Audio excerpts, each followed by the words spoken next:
Masih seputar rupiah, Anda lihat, kalaupun terjadi turbulensi, jelang dari pelantikan Donald Trump di Senin nanti, Anda lihat potensi rupiah hingga, waktu jangka pendek ini akan menyentuh ke berapa?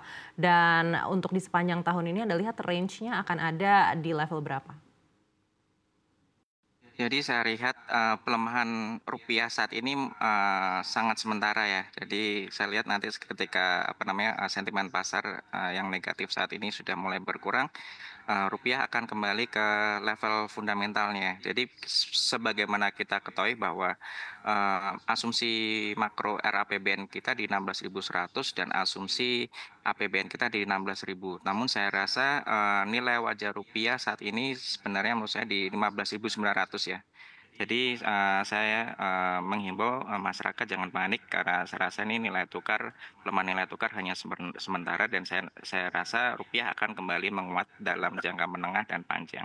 Baik, meskipun rupiah ini ada potensi untuk kembali lagi ke 14.900 begitu di saat masa volatilitas ini. 16.900 maaf. Ya, saya rasa Mohon rupiah akan maaf Pak kembali Nandi, ke maaf, ke 15.900? 15.900, Baik, ya. jika ada potensi rupiah ini mungkin akan menguat ke 15.900, di saat volatilitas ini terjadi, Anda lihat seperti apa daya tahan dari sektor-sektor keuangan kita, terutama perbankan? Saya rasa daya pertahanan nasional masih sangat bagus ya. Kita lihat data terakhir tingkat permodalan juga sangat solid. Rasio kecukupan modal perbankan mencapai akhir tahun 25,59%. Dan untuk BPD sekitar 24,86%. Jadi termasuk Bank Jateng sendiri, rasio kecukupan modal kita masih sangat baik ya, kurang lebih di 23%. Jadi saya rasa, pelemahan nilai tukar ini tidak akan, berpengaruh kepada, sektor perbankan karena saya rasa sektor perbankan kita masih sangat, solid ya. Jadi dan di Bank Jateng juga posisi devisa neto kita masih di bawah 1%. Jadi untuk, terkait dengan pelemahan rupiah itu tidak akan berpengaruh banyak terhadap, perbankan saya rasa. Namun, ini potensi juga bagi, perbankan untuk mengembangkan produk-produk lindung nilai ya kepada nasabah, tetap perbankan harus membantu juga untuk nasabah dalam mengelola risiko nilai tukar. Baik, selain sektor perbankan yang juga sangat terpengaruh dengan volatilitas kurs ini adalah sektor impor begitu. Anda lihat apakah ini akan mempengaruhi pergerakan dari korporasi-korporasi terutama di bidang impor?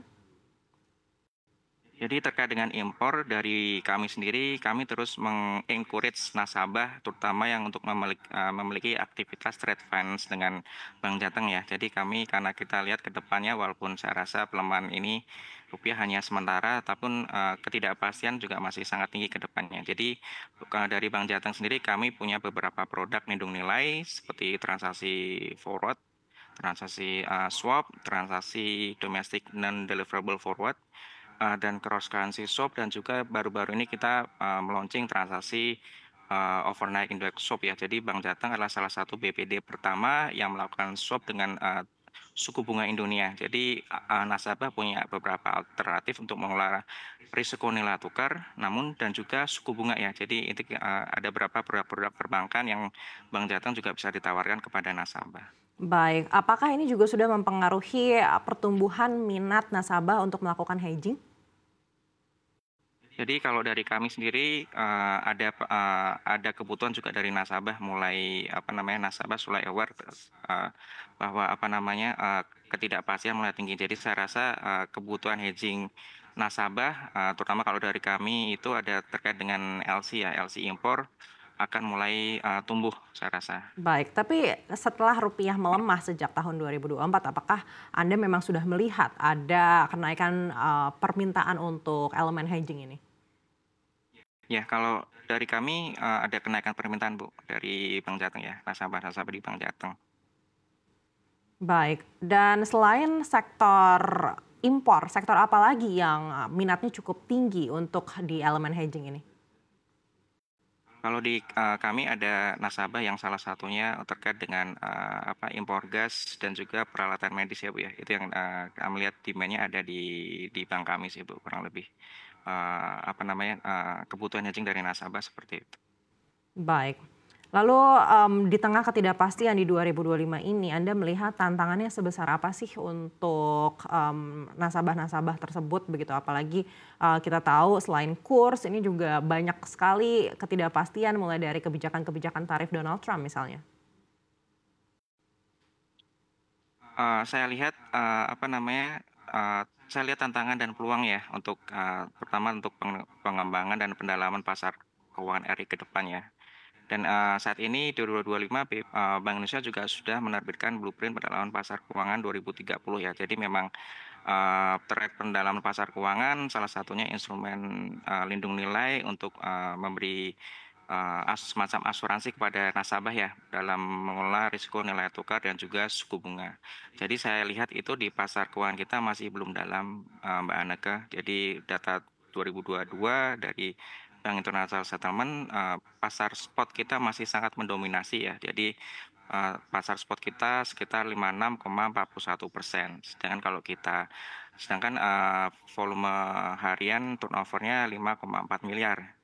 Sedangkan di Malaysia sendiri turnover hariannya 16,3 miliar dan Thailand 15,13%. Jadi untuk pasar spotnya sendiri di Malaysia hanya 19,46% dan juga di Thailand 35,19%. Ini artinya apa? Bahwa negara tetangga kita itu lebih, lebih pasar, valuta asing dan pasar lindung nilainya lebih dalam. Jadi ini yang, perlu kita kejar ke depannya untuk, meningkatkan pendalaman pasar keuangan di Indonesia. Kemudian, satu lagi yang, saya perlu, cermati ya. Jadi, saat ini, untuk lindung nilai-nilai tukar kita itu lebih berkembang, namun untuk lindung nilai suku bunga kita masih belum berkembang ya saya rasa.